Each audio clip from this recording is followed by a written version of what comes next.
What's going on, everyone? Thanks for coming back to join me today here for your daily dose of Star Wars.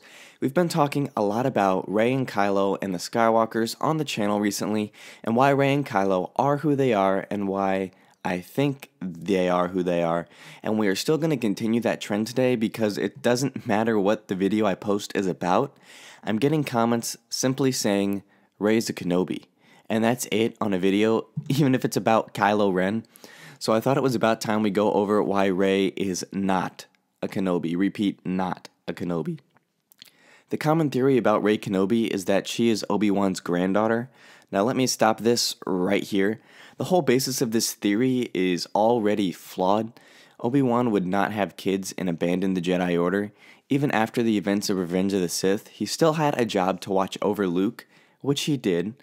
And that's explained in some of the canon Marvel comments, as well as A New Hope when we see him. The other reason that this is flawed comes from an episode of the Clone Wars, and after hearing this, there is literally, in my mind, no way that she can still be a Kenobi and that you can still have that argument simple and clear. In the Clone Wars Season 5, Episode 16, titled The Lawless, and here, if you haven't seen the Clone Wars, here is a spoiler warning. So, 3, 2, 1, spoilers coming at you. In this episode, Darth Maul kills Obi-Wan's love interest, Satine, or if you ask Anakin, it's his girlfriend.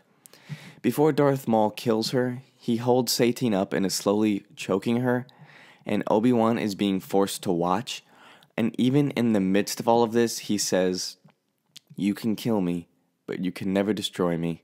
It takes strength to resist the dark side, and only the weak embrace it." To which Darth Maul responds, "It is more powerful than you know." To which Obi-Wan has a kind of a got him moment when he says, "And those who oppose it are more powerful than you'll ever be."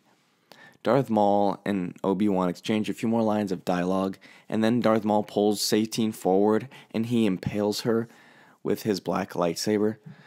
With Obi-Wan's face in clear shock and pain, he rushes over to her side as Darth Maul watches him hold her, unable to do anything about it. And Satine's last words were, "Remember, my dear Obi-Wan, I've loved you always, and I always will."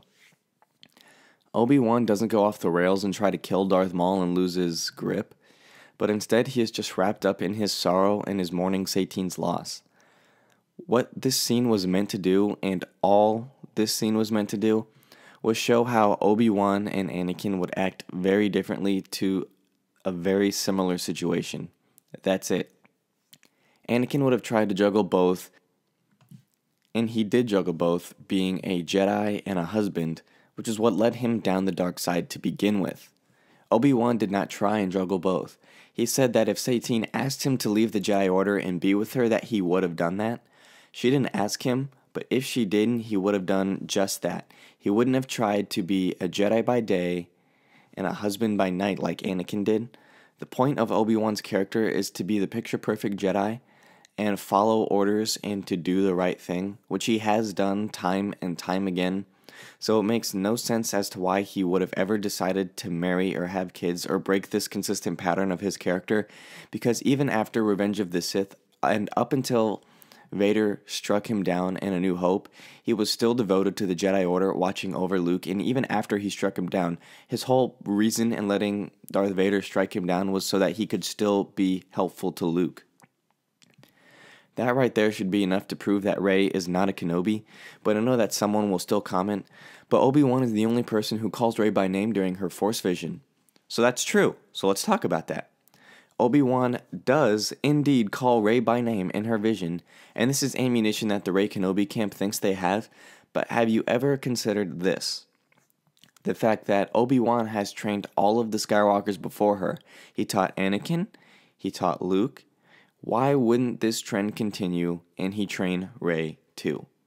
The lightsaber Rey uses is the same one Anakin used when Obi-Wan trained him in Revenge of the Sith, the same one Luke used in the original trilogy up until Episode 6, and is now the same one Rey has in this new trilogy. Just because Obi-Wan calls Rey by name doesn't mean they're related, but more logically it just means that the trend of Obi-Wan continuing to train the Skywalkers is going to continue. Another thing that everyone in the Rey Kenobi camp are using is their British accents. Rey has a British accent, and the only other person who has one is Obi-Wan, so it's obvious they are related, right? No. They are the only two main characters who have British accents, yes, but they aren't the only characters who do. The reason why Rey has a British accent is pretty simple. Unkar Plutt. Simple as that. Unkar Plutt has a British accent.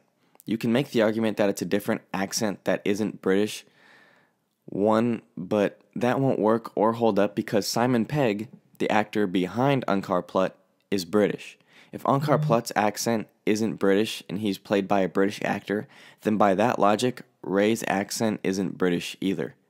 She was left on Jakku at a young age, in a young enough age that the accent would have been picked up as she got older, so the Rey and Obi-Wan British accent part of the Rey Kenobi camp doesn't hold any water either. These are some of the main reasons why people think Rey is a Kenobi, and I can't really see how that would work, given everything that goes against some of these points that we've gone over. I think I hit all of the main points as to why they think and the biggest points, so let me know what you think about this in the comment section down below. Do you think Rey is a Kenobi? Do you think she's a Skywalker? Do you think she's a nobody? Let me know what your thoughts are down in the comment section below. Thank you guys for watching the video today. If you enjoyed it, give it a thumbs up and hit that subscribe button for more videos like this one. If you're a daily coffee drinker, please hit that bell to be among the first to know when a new video goes live to make sure that it shows up in your sub box. Thank you guys for watching, and as always, keep loving Star Wars. Peace.